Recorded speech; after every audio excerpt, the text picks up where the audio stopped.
kaunti ma Isiolo koro dhi yudo weche mag thieth machiegni kodgi kaluwore gi chiwo mar gik thieth mane ochiw kod riwruok moro ma ok mar piny owacho mong'ere kaka World. Mwandugo eko ma nengogi romo $500,000 kendo osir gi riwruok mar pinje Ingereza bende ne ochwal kuom tudruok gi chenro mar kedo kod oro e alwora ma Isiolo. Jagoro mar kaunti ma Isiolo Bade Bero orwako mich makamago kosingo ni ten kaunti no biro tiyo gi mwandugo e yo makare. Bende olero ni sirikand kaunti ma Isiolo oikore mar tiyo gi riwruoge mag dongruok mar bero chenro mag thieth e alwora no.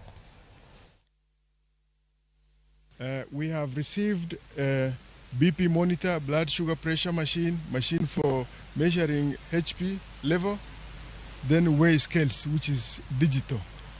So we need to recognize these people who are working with us, who are supporting county government in supplying these medical equipments. There are 3 sub-counties which have benefited. That's Garbatula, Merti, and Isiolo.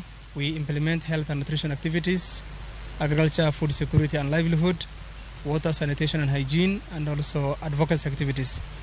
To strengthen established community units on high-impact nutrition interventions, we normally support every year health facilities with medical equipments to support growth monitoring and promotion, and also